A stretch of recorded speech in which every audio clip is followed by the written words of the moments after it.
was the scene from a town hall earlier tonight with Arkansas Senator Tom Cotton. The mood is indicative of what we're seeing at town halls all across the country. Joining me now, Michael Moore, activist, Academy Award-winning filmmaker, muckraker, troublemaker. Let me ask you the first question. I said it's working. Is it working? No. It's working. I've never seen anything like this in my lifetime. And of course, I go back to the anti-Vietnam War days, my youth.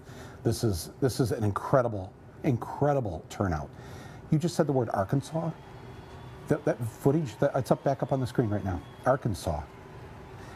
This is going on, 2 days after the Women's March, 2,000 people in the state capitol in Salt Lake City in Utah. This is the most massive, incredible, really unorganized, because there was no time, there was only a few of us who thought what would happen on Election Day. So everybody else thought Hillary was going to win, and this was, everything's going to be okay. So everybody has had to come outside the bubble, organize, and get busy. And whatever despair people felt on November 9th is gone. The despair is gone. I mean, there's a lot of justifiable fear. Yeah. But people are active and mobilized. There's so many things going on in the internet, so many, and people, when I was on the stage of the Women's March and I asked the crowd, how many of you are at your first demonstration? I'd say 80% raised their hand.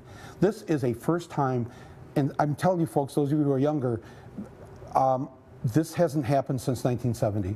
You'd have to go back that far. You have to go back before Kent State, where you saw crowds like this. And even then, you didn't see middle class. You didn't see grandmas. Right.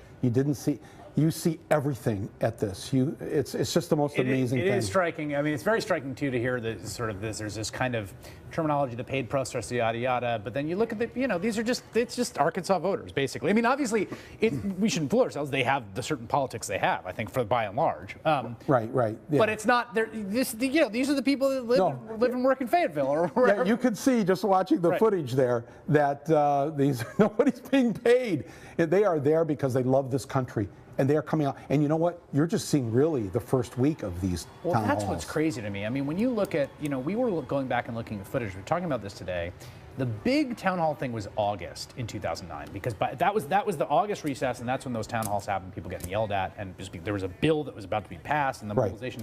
This is only a month in, right? So this is way... No, this makes the Tea Party look like preschool. I mean, seriously. And when you had on Congressman Sanford from South Carolina last night, or two nights ago, and he had to listen to that for 3 hours, and you said to him, what do you think? And he says, well, I'm paraphrasing, the Obamacare people have sort of won.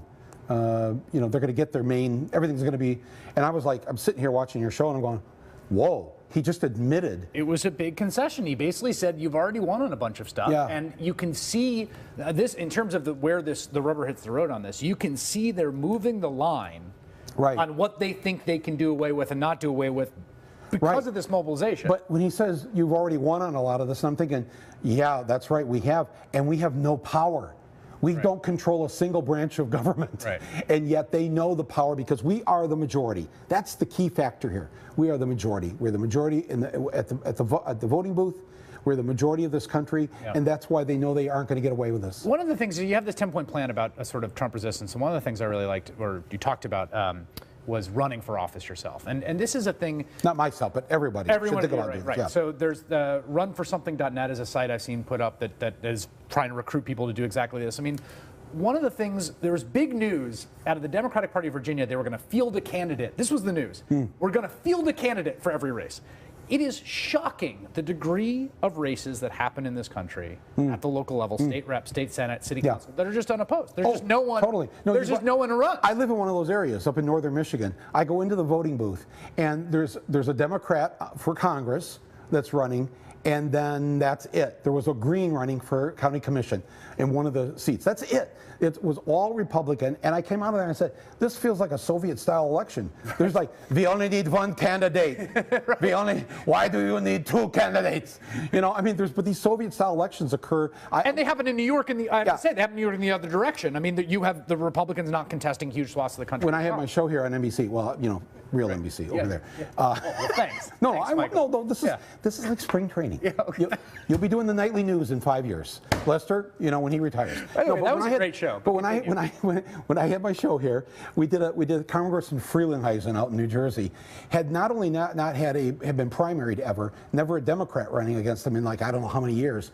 So I went out there and got on the ballot a ficus plant, and we ran the plant, the literal plant that you see at a doctor's office, against the congressman, and they wouldn't let us actually put the thing, so they had to do a write-in campaign.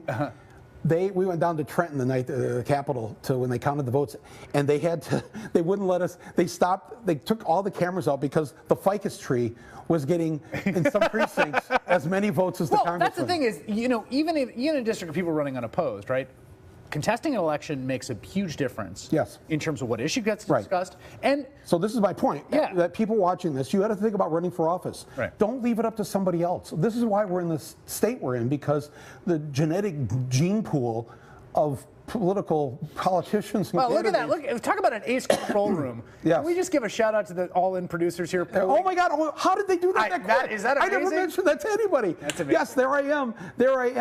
I'm running, and I'm actually in the state capitol signing up this. Right. And of course, she's like, "You're going to run this against the Congress?" And yes, I believe this plant can win. The takeaway here is, if you're watching this, you're probably better qualified than the ficus. You are, and you need to run not for Congress necessarily. Think of school board, city council, county commission. If you don't want to do any of those, run for precinct delegate. Right. Precinct delegate. You can go to the county convention. It's a commitment of 3 hours once a year. So I want to talk about one of the interesting things about this mobilization that we watch is certain things I feel like I'm not surprised people mobilized around. Certain things have been sort of surprising. So one of the things I think that was really interesting and not surprising, but the level of mobilization against Betsy DeVos and the way that, you know, the Secretary of Education is generally not a super high, well-known position. Yeah. Now everybody knows her name. Everyone knows her name. Yeah. Huge amounts of interest. Huge amounts of. I want to quick name the Secretary of Education and George W. Bush. Yeah, I can't either. Don't worry. Heather, what's her name? Oh, okay, nice okay, all right. Texas. All right, Margaret you went to Spelling. college. Margaret All right. Not fair. You have a degree. Ding. Yes, Margaret Spelling. Okay. But you know what I'm saying. Right. You're right. Nobody knew. Right. Now everybody knows who she is and knows that we have a Secretary of Education that has never entered the wiseacres in the control room are telling me it was a ficus plant. So watch this. Watch Tom Cotton here get a question about Betsy DeVos, because it's interesting. Wow. Because it's the people just because that fight has ended. It hasn't gone away. It hasn't gone away. Wow. Where do we look? My question deals with education. In your Facebook post supporting Betsy DeVos, you stated.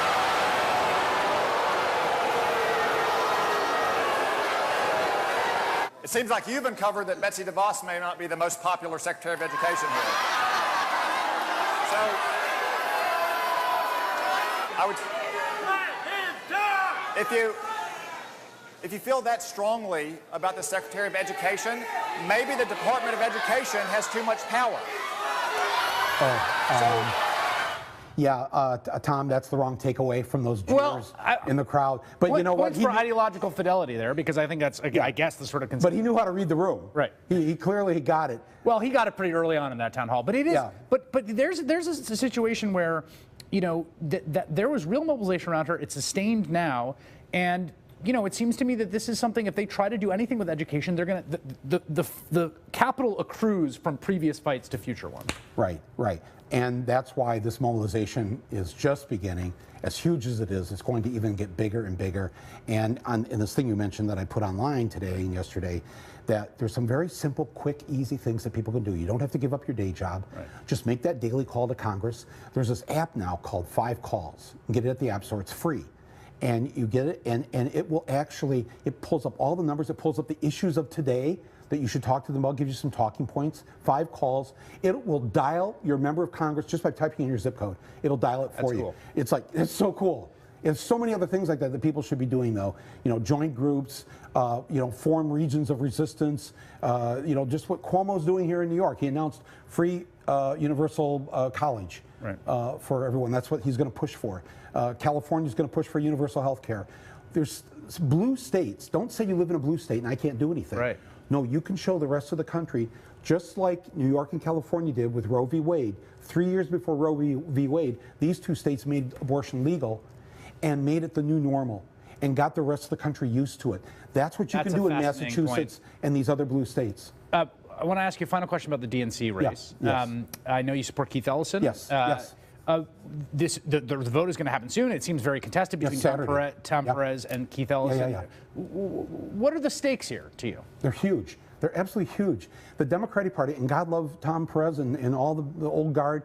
Unfortunately, it's the old guard that's going to be doing a lot of the voting on Saturday for the DNC chair, but we need Keith Ellison. We need somebody from the Midwest, grew up in Detroit. We lost this by 77,000 votes. Wisconsin, Michigan, Ohio, Pennsylvania. We needed barely eked out Minnesota. Barely eked out Minnesota. But Keith Ellison, he was now a congressman from Minnesota, went there, helped turn Minnesota from a red state to a blue state. He's got the organizing ability to do this. He needs to be the DNC chair. If the party's just going to go the same old way, losing twice in the last 16 years when we won the popular vote, but the Republicans got the vote. I'm done with that. Everybody else has to be done with it. DNC people, come on, do the right thing here. You got to do this. And I know we're out of time, and we don't want to go into Rachel's time like you did last night. I wrote you up. Please continue. Let me just say that I got this sweater at Nordstrom.